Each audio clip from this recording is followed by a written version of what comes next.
broadcast network, AFTERBUZZ TV. Over 20 million weekly downloads in over 150 countries, and your number one source for after-show entertainment.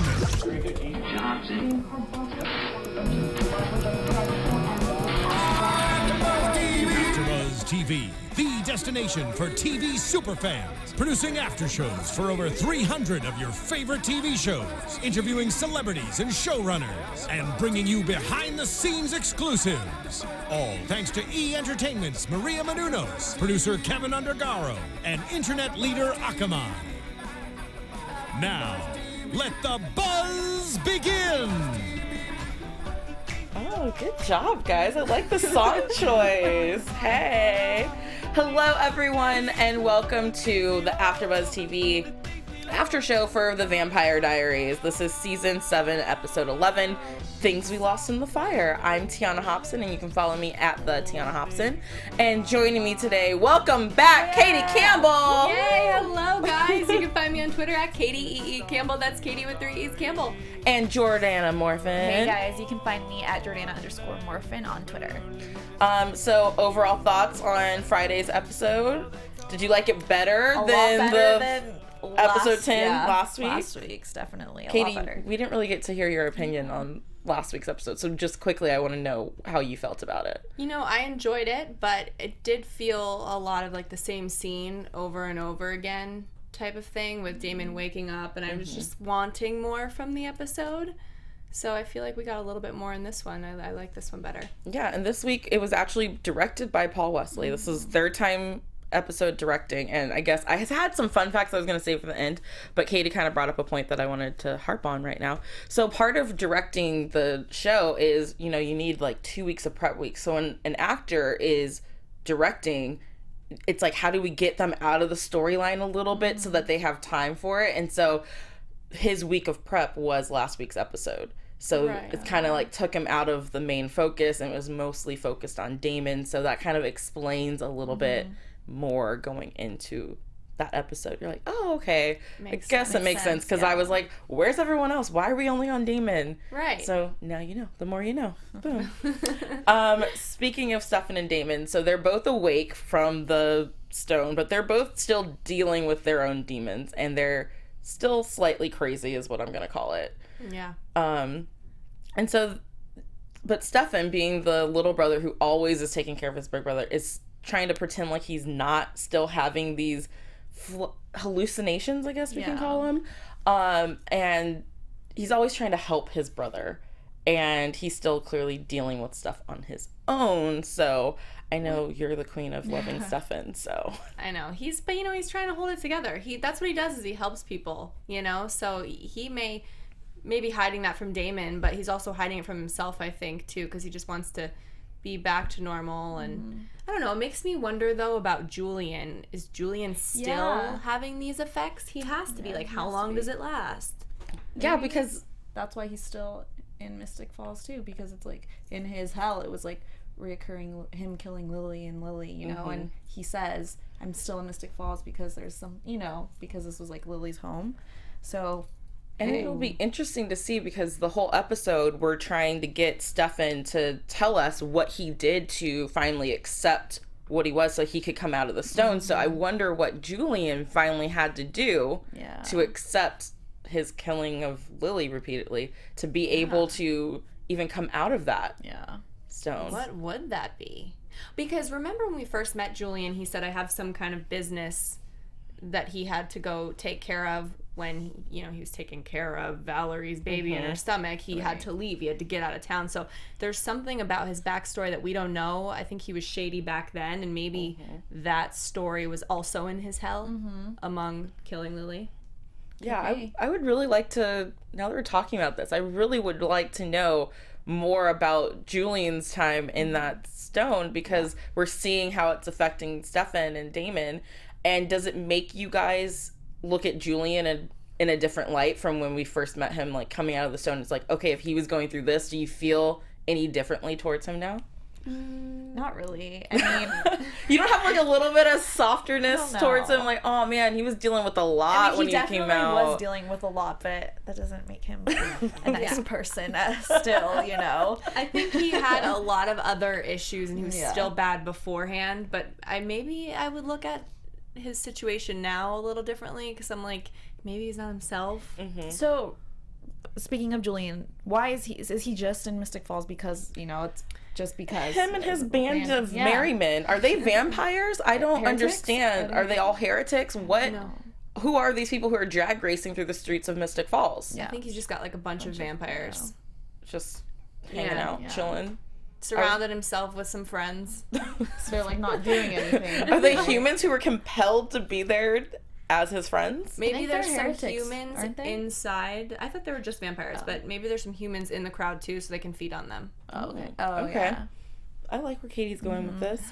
Well, we get to a couple flashbacks to when Stefan first came out of the stone, so we can kind of get caught up to speed. And we see him and Caroline going out on a date, and, you know, Caroline just being bubbly Caroline, like, yada, yada, yada, yada, yada. And then he attacks a waiter, thinking that it's Damon still standing there. And I wanted to say, maybe it's because I'm always, you know, I've always said it, I'm a Elena fan at heart, but I was getting on to the whole Steroline thing, and I thought it was so cute, but I just didn't feel in that moment. I was wondering, should I be feeling more lovey about this little scene of them having dinner? Because I didn't. Yeah, I didn't but either. Maybe it's because we haven't seen them romantically, you know, that's not pushing it because there's other things going on. do you think it's also because we know 3 years from now they're not together? It could be. And that she's with Alaric? That could be a Now, little bit of a see, the way factor. I like watch the episodes now and I see her, I'm like I'm like, okay, I see her with Alaric, or I'm trying to see little things like, oh, look, she's into Alaric Like now. the but, baby shower yeah. when they were like super cute and flirty. We'll talk Yeah. about that in a little bit. But that's what I was thinking during those scenes. I'm like, oh, okay. I guess I it. kind of see her and Yeah. Alaric starting something. And in my mind, when I see her and Stefan together, all I can think is, what goes wrong? Yeah. Why aren't you guys still together? And I think knowing the outcome kind of deflates the love I had for them going. But we also have to think of it like, just because it's the outcome in that 3 years from now doesn't mean, you know, there's people that are meant to be together that end up like going separate ways for a little bit, but they're together in the end. And I don't know, maybe because Stefan, all he does is push people away, you know, when he's dealing with stuff, and he doesn't always come out and tell what's going on internally with the struggles. We see him not saying, like you mentioned, Tiona, like he wouldn't talk about what was happening in his hell. You know, he just holds it back, pushes people away, even though he loves them. So maybe that's part of the reason why they're not together, is because he pushed her away. Could be. Yeah, I think that's a very good point, Katie. I was listening. I was also reading my notes, so that's why that was awkward. So in another flashback, we see him talking to Caroline and him waking up from a nightmare, and he sees Damon behind her, and Damon's like, I'm gonna rip the babies out of your little girlfriend, and he throws something in. I thought it was gonna hit. I was like, is he throwing something at Caroline? Like, you're having a conversation with her. Know that she's there and that he's not there. Yeah. But basically seeing Damon is driving him crazy, because what we learn is that even though you're out of the stone, you still have issues you need to deal with. Acceptance. So is there an end, though? They keep saying, oh, we have to figure out whatever it's trying to tell us, but you know, you did that in hell. Okay, you move to the next step. Is it going to be another step and another step and another step? I hope not, but Henry, who we saw in Damon, said you passed the test, but you haven't completed your liberation. And you have to accept who your true self. I like quoted it. He said, the Phoenix Stone doesn't trap you; it frees you to be your true self. Is Stefan going to become Ripper? That's not his true self, is it? No, I don't think it's his true self. His true self. I think Damon, if you look at what they both ended up doing tonight. So Stefan, it's in his reality, he had to let go of his brother to save himself. And he's constantly trying to save his brother. And when they were using this analogy, I was like, I know exactly where this is going. Stefan has to stop protecting Damon, and at some point they have to go separate ways, because Damon is weighing them both down instead of letting Stefan be who he truly is. Just like Damon having Elena lingering around is keeping him from being his true self. But I mean, we because he love was a completely different person. This is what we Yeah. were talking about last week. He's not himself unless Elena is there. Wait. No. Opposite way. Opposite way. when Elena's around, he's not his true, yeah. dangerous, crazy, impulsive self. Which is funny because I started watching just yesterday. I put it on in the background, the first season, and I'm just like, Damon was the bad guy, you know. And then now, but I mean, we love the brotherly bond, and that's something that drives this show forward. I know we love seeing the brothers have great moments together over the episodes, so it's like, I don't want Stefan's little thing to be true where he has to let go of Damon. I don't think. Well, I think it's more of a, at some point, you have to let the little butterfly fly away. just maybe not be as chicken lose the protective coop. with him, you know, because that's what he's been doing his whole life. It's taking care of Damon, Cleaning or up helping, his messes. So I think that's what he's starting to realize. He's gotta, if he wants happiness, he's gotta let his brother mess up and clean up his own messes. It's like what he said, what Julian said to him in the car, when Stefan's having a conversation with Damon that I think is going great, and then boom, we find out he was never even there. I was like, oh my god, Stefan is really crazy right now. I was freaking out too. Yeah, I love that moment because I did not see that coming, and that for me was my face when I saw that. I was like, Could you imagine what? walking up, seeing somebody just talking to themselves? Having a full-blown conversation to themselves. Yeah. But, you know, one of the things Stefan's hallucination of Damon said, I think, was, you should have let me clean up my own mess instead of cleaning it up for me. And he does that all the time, so it's time for Damon to deal with the repercussions of his actions. I don't know if that's going to go well, though. It's not. It's not going to go well at all. But it's something that they're saying has to happen. So we'll see. But let's talk about what I thought was really shocking, but not that many people tweeted about it. So I guess maybe it's not real, but Damon gets Tyler to take him to Elena's coffin. So it's not real? Oh, it's not. And burns her body. Yeah. And he just like kills him. And like Tyler is left on the cement, like after getting his head pounded into the concrete, and we never see him for the rest of the episode. So I was tearing up in this moment. I was like, "This is not happening. It can't be true." And it just felt like it happened, and then we just moved on. Yeah, and it did. I was like, "Wait, Elena, no!" But so I feel like because of that, it's not true, and she was never in there. Because if you take it apart like this, he first saw Henry.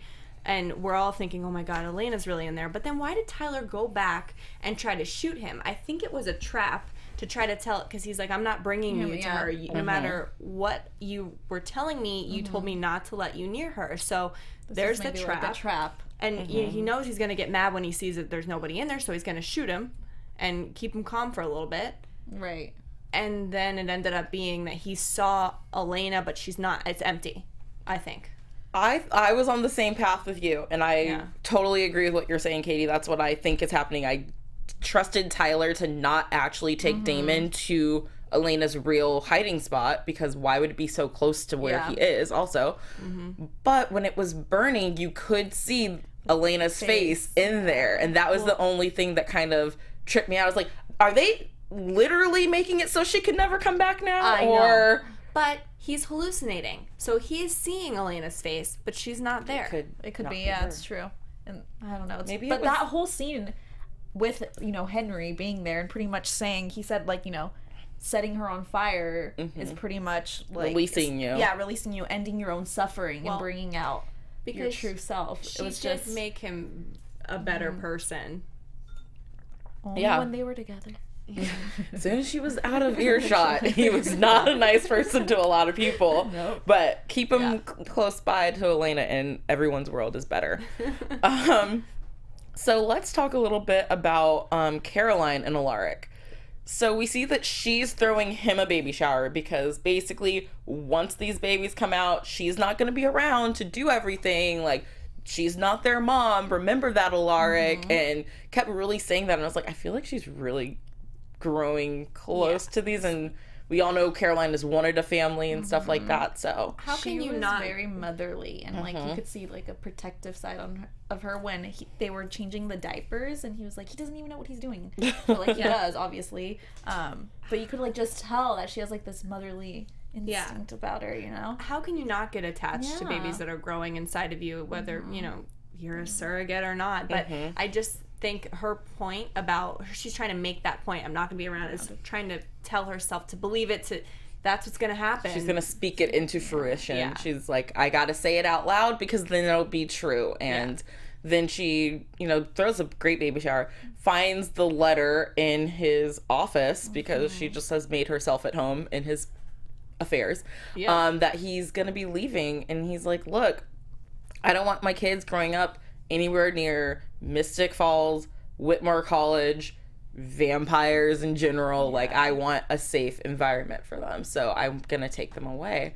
I think this is when he realized, because you know how she was acting around him and she was like, oh yeah, and turned away from him, and then like I think this is when he like actually realized that he was like, oh, she does care, like she does want to be around here and there. I kind of got that like feeling, oh, I can see something now, like I can see them forming. Well, yeah, and I also think that it's a good move for him to take them away, but speaking about them having that little relationship in the future, I felt like I saw that when she was, the kicking. Yep. I saw a little bit of chemistry, but it's mostly friendship right now, but maybe something could grow because they want to be co-parents together. And I think also because we were hearing Stefan through the episode say how he came out and he was pushing Caroline away, and they haven't been like the same. And then you see her with Alaric, and they're talking about his babies that are growing inside of her, and just the flirtation that's happening. I was thinking too, like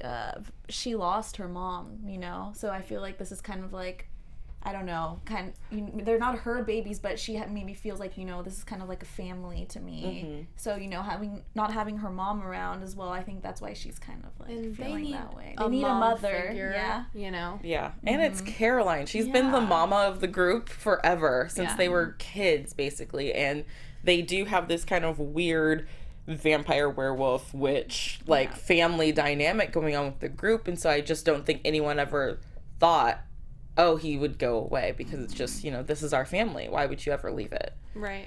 So that was very sad. But Matt is pretty angry over here. Just angry little Matt at the baby shower. Pissed off because Nora shows up, even though she was invited by Bonnie.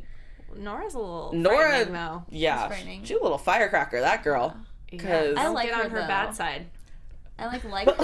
It's not don't get on her bad side. It's don't even think about getting on her bad side, because she'll do what she's threatening to do to you. Don't even look at her before you even do it. I was thinking, why are they even inviting her? But they explained it because after she stabbed Stefan, she helped pull him out. I don't care. You helped pull him out. Great. Okay, now leave. Like, I don't know. I'm a little worried about her. I'm a little worried too, but I kind of have this feeling that her and Bonnie are like gonna team up with what they were talking about at the end. I'm hoping that Bonnie just kind of like brings her to her senses and makes her like a better person, because I mean, we've seen her throughout that she isn't like the evil one like her freaking girlfriend, she's like the nicer one, and she does have a split personality sometimes. She has a split personality. She must be a Gemini.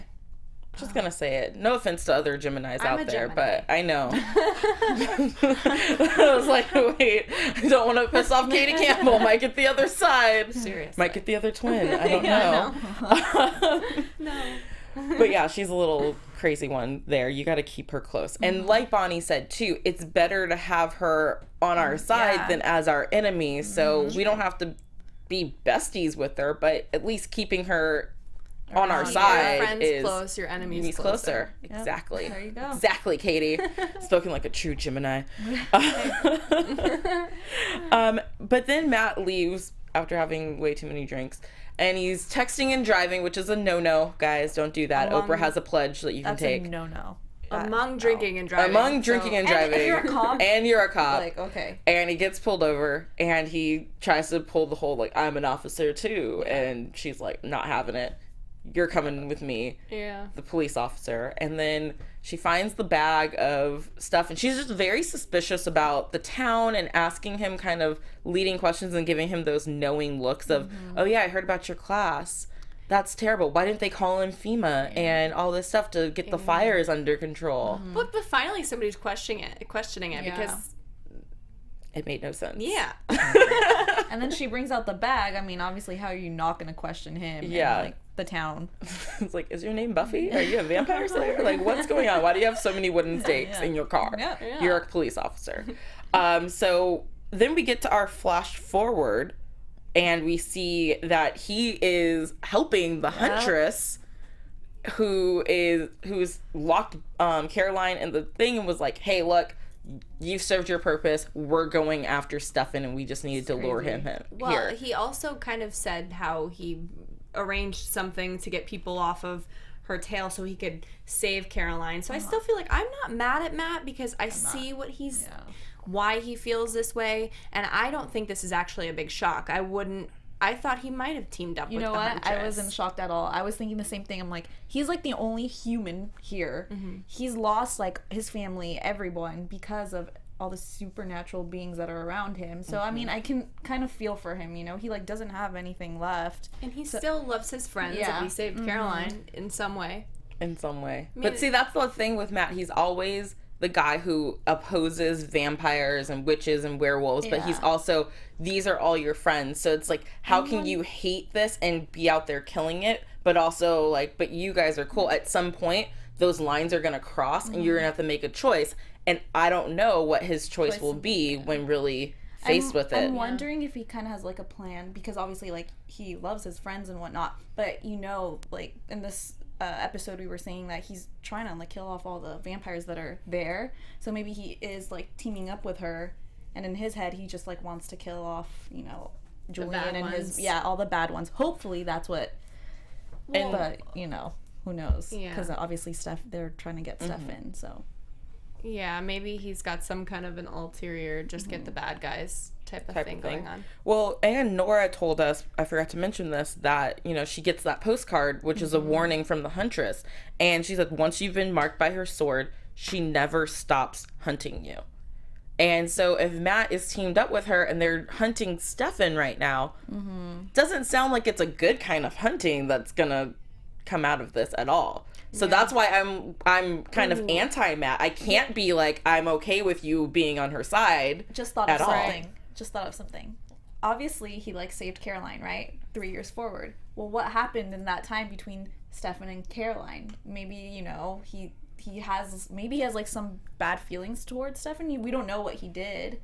So maybe that's why he's turning against him. Who knows? I was just not okay with it. We also have Matt feeling a little bitter, I think, about whatever happened in his life. He lost his job and his girlfriend, who I think was the cop. Yeah. I bet you they team up and get together. So he's got a lot of like sadness in his life anyway, so he's mad and he's angry. And why did he lose them? Probably something with vampires. Yep. But it's hunting Stefan, you've known Stefan for ages, and you always said that, you know, yeah, I know. we can't be hunting Stefan. You just can't be teamed up with the enemy who's going after Stefan now. Yeah, I'm hoping that he has another plan, and it's just like he's hunting Stefan because that's what she wants, but hopefully it's not. You know? I don't know. We'll see. One of the other things I kind of wanted to mention, going back to Damon and his journey, I was just a little confused about his journey, because we went from last week him needing to accept the fact that he needed his mom around to now it's Elena is your anchor and you need to be a bad person, your true self. And I was like, how do the two relate to each other with what happened in his hell world to what's happening outside of it? With Stefan, we see his hell world was him having to let go of Damon, and Damon's spirit kind of hallucinating with him of like, how could you abandon me, and that kind of stuff. So what's the correlation with Lily and Elena? Why isn't Lily haunting him? Yeah. That's what I was confused about. That is a little weird. Sorry, I just had to make everyone else confused about it too. Let us know what you guys think out there in the Twitterverse and YouTube world, and make sure you're leaving us a comment and likes and subscribes to our beautiful podcast here. I have a little bit, I guess you can call it news and gossip, but it's mostly just fun facts from the episode because AFTERBUZZ TV News. Because Julie Plec does her little blogs every week about the show, and I've been reading them now because they're just so full of insider information. Yeah. So, some tidbits from set. It was Paul's idea to have Tyler's doll head fall off during the baby shower diaper changing race. And it was Matt's comment on his own poorly diapered dog looks like a helmet. That was actually an ad lib from Zach during his interaction, or during his in-character reaction while they were rolling. That was just his reaction of an ad lib, so that made it into the final cut. Also, the underwater sequence was shot on their stages. In season 4, they built a small one for Carol Lockwood for Christmas, and this season they're up to a 12,000 gallon tank. She jokes that if they hit a season 9, they'll be able to film a Titanic 2. Amazing. With the size tank that they now have on their set. Wow. The episode's title is based on one of her favorite scripts, a film by Alan Loeb. So it's kind of her nod to him. And I did not know this. Mystic Grill, because they went back to Mystic Falls for the first time in a while. For 5 seasons, the building they used was actually just a lawyer's office. But then the mayor and some investors got together and they opened a restaurant. So there's a real Mystic Grill in the Atlanta area that you can go to. Let's go, guys. I know. I was like, why didn't anyone tell me about this place sooner? That's amazing. Yeah, so those are your fun facts from set this week. You're welcome. Let's go. Yeah. So now we're planning a trip to Atlanta, basically. All right, let's get into some predictions. And now, your AFTERBUZZ TV predictions. We didn't really see much, I feel, in the teaser for next week. It was just Damon kind of walking in with Julian and like, welcome to my world. Yes. Going like off the deep end. Yeah, Definitely going off the deep end. Which I guess, if you're rewatching season 1 and he was the bad guy back then, it could be kind of fun to see him back in that role and to see how Stefan deals with it, knowing that he can't always save his brother. I hope it's not like a Team Julian, Team Damon, let's become buddies. You know, it might be for a little bit, but I think Julian will be crazy because he's got his issues still, and we're going to learn more about him probably through this little team up, so it's not going to be smooth sailing, you know, with that little friendship. And we do see, or we heard that Damon did finally say that he burned Elena's body. I love Stefan's reaction. Yes. So, I mean, it'll be interesting to see that play out because no one knows right now. Well, Tyler knows if he's alive. I don't really know. Well, he is because 3 years later we do see him. Oh, yeah, we do see him. So he is still alive, but he knows. So did he go tell Caroline and Bonnie and Matt that Elena's really never coming back now? Or was her body in the coffin? It wasn't. It can't be. I'm going to be mad if it was. I have no idea. I'm still confused, to be quite honest. She left the show, but there's still a possibility with her body being around. They can't. I mean, we saw her face. We saw her face. We got a little glimpse. But I have to say, I'm Team Katie on this one. I don't believe that Tyler would actually take him to he's smarter that than place. that. He's smarter than that. So, definitely. Any other predictions? I'm gonna say no. We did hear a long time ago, Julie Plex said that we're going to meet the Huntress next episode. So, we're going to meet her. I love it. Do you think that she's the cop? No. No, I don't it's think not so. her. Because I think the cop was the girlfriend. Yeah. Oh, okay. And then she probably died. She's another actress that makes her debut into the Vampire Diaries, episode 12. Episode 12. Ooh. Yeah. Okay, well, thank you for that, Katie Campbell. Well, in the meantime, where can fans find you guys? You guys can find me on Twitter and on Instagram at Jordana_Morfin. You guys can find me on Twitter at Katie Campbell. That's Katie with 3 E's Campbell. Instagram at KatieCampbell13 and YouTube.com/KatieCampbellOnline. I'll be putting up new videos sometime soon. She got it all out. I'm impressed every time she's able to fit it all in. I'm Tiona Hobson, and you can find me at the Tiona Hobson. And make sure you follow Sam Davidson at SamD43. Let us know your thoughts and what you thought of tonight's our Friday night's episode, and make sure you guys send us all your love. We'll be back next week. From executive producers Maria Menounos, Kevin Undergaro, Phil Svitek, and the entire AFTERBUZZ TV staff, we would like to thank you for listening to the AFTERBUZZ TV network. To watch or listen to other after shows and post comments or questions, be sure to visit AfterBuzzTV.com. I'm Sir Richard Wentworth, and this has been a presentation of AFTERBUZZ TV. Buzz you later. The views expressed herein are those of the hosts only and do not necessarily reflect the views of AfterBuzzTV or its owners or principals.